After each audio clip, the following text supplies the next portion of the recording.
Well, in the spirit of the fact that it's Le Mans week, I think it'd be appropriate for me to do a review of some Le Mans cars. And we're going to start out with the 2008 Peugeot 908 HDI FAP. Insert jokes down below, Chris.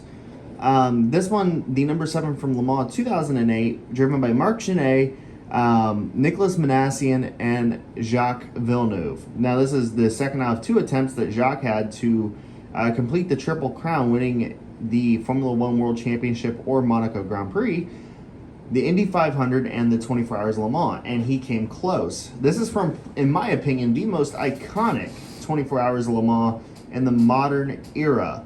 And I think this one even tops 2016, 2015, 2017, you name it, even 2014. But anyways, this car is made by minichamps in 1/18 scale. Now, this was part of the diesel war between Audi and Peugeot, and I was always an Audi fan, so I didn't necessarily like these cars growing up, but in hindsight, they were awesome cars. The significance of this car also comes into the play with the fact that this car reintroduced the closed cockpit prototype concept to sports car racing. And when teams started realizing the advantage of using the closed cockpit in a prototype racing, the closed cockpit really made a return. And this was followed up soonly by Lola with their B0830, I believe it was B0830, I think. And then we ended up with the Lola Aston Martins, so on and so forth, you name it. So this car really was a trendsetter. So let's go ahead and dive into this review. So on the front, try to pick it up a little bit. On the front, it's a little bit basic for sponsors. There is some decal cracking on it from the years of sunlight exposure. Now, I am the second owner of this one, but we do have the headlights, which proved to be rather faulty on this car in 2008. And you can see the new for 2008 design around the headlights, which really accented them well. We have Total Quartz and the Michelin Man running at you.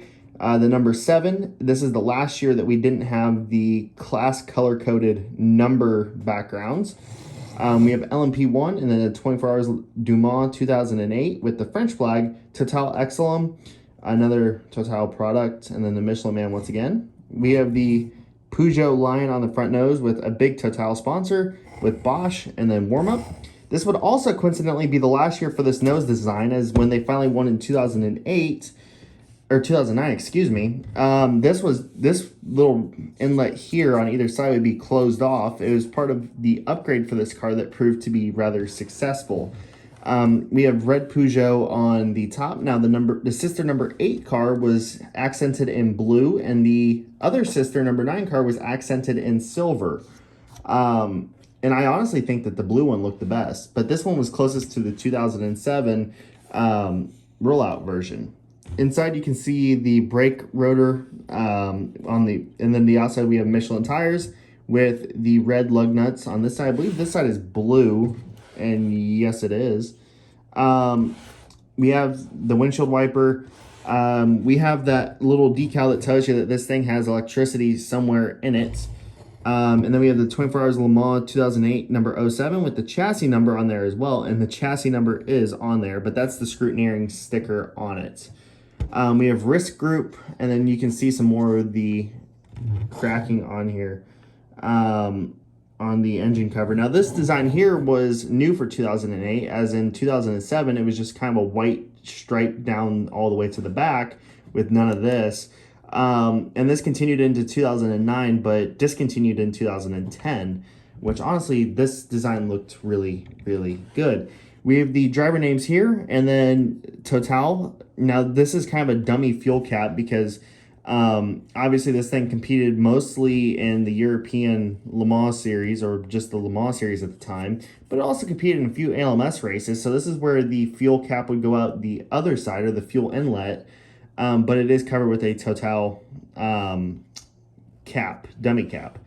Now here is the vents, which were new and improved for 2008, because in 2007 they had cooling issues with the car, and they'd have to manually take off this with a socket and then blow out the radiators. This one featured a quick release on it, as well as an easy pull out screen. Erotic or Eurodata car, something. Xbox 360, and then Michelin. Of course, this team would eventually be sponsored by PlayStation. Total Exelum, and then HDI FAP. Make your jokes.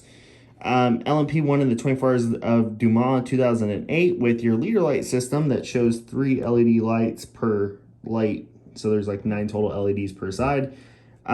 We have the intercooler inlets. Now this car, again, being by minichamps, it's in good quality, and there is some carbon fiber texturing to it, or carbon fiber look to it, which is a very nice addition to it. Total in red, and then you can see your engine cover tie downs, which are not actually separate pieces, but they are part of the decaling on the car.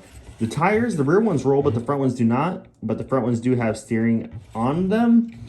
On the back towards the cheese weds, we got Tag Heuer and Michelin. And then on the back, there in 2009, there would be screens in here to protect from debris flying out, and that caused some controversy in 2009 and in 2010. We do have a full-length rear wing, which would be the final year of that until 2014. They would shrink it down to about this size here from that point onwards. And then we have Peugeot HDI FAP on the cheese wedges. This side relatively the same, except for this one does not have a dummy fuel cap. It has a real fuel plug-in point. And then we also got 4 antennas on the top, including 1 long-range transmitter antenna, because Le Mans is a big racetrack, 8 miles around, so you need some good communication going through the French countryside. Now on the rear wing end plate, we have Peugeot Financement and then Dow Automotive. And then we have one of the exhausts there. This car also features dive planes on the front, which I do not believe was on the 2007 car. Dive planes were more utilized in 2008 on the top running prototypes than in years previous. Now this car here, to give a little bit of a story on it from Le Mans 2008, not without going too long. So this car here was kind of the second favorite to win out of the Peugeot camp. The number 8 car, which was the pole sitter, was the favorite. However, that one fell out early in the race with mechanical issues and then would stumble later on. And the number 9 car was leading, and it suffered a spin, which it never quite recovered down to the lead. There were 3 Audis entered, and 2 of them just didn't have the pace, but the number 2 car did and managed to keep up with this car. Now, when the rains came, the number 2 car finally overtook the number 7 in the pit lane, and managed to stretch out the lead to just over a lap. Now, once the race started to dry out again, this car closed back in. Now, Audis were notoriously better in the wet conditions than the Peugeots, but the Peugeots really dominated over the Audis in dry conditions. Now, this car managed to unlap itself, and it became a true race for the lead in the closing stages. Now, keep in mind, the year prior, Audi had won the race by 5 laps, and now we're down to just under 1 lap separating for the win at this point.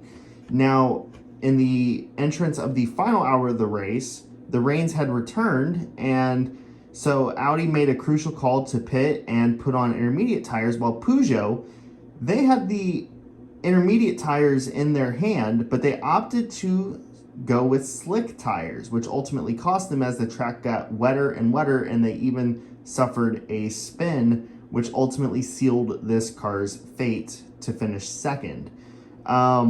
So that's just a little bit of backstory with this car and how it fared at the 24 Hours Le Mans in 2008. You know, and that's the glorious thing about Le Mans is every car has a story, no matter where it finished or whatever. There's always a story behind it, and yeah, and I believe this car, chassis history-wise, would go on to, well, I don't know what it'd go on to do, but I do know it was the number 8 car in 2007, and actually this was the second car that they had contested, because on the test day, the number 7 Peugeot that originally was entered had a massive accident going through the Porsche curves. But anyways, that's really it for this review, guys, by minichamps. I do recommend getting any of the Peugeot 908s by minichamps. I do plan on getting the 2009 editions because they look better in the blue with the chrome accents on them. But yeah, that's really it for this review, guys. So thanks for watching, and as always, Peace out.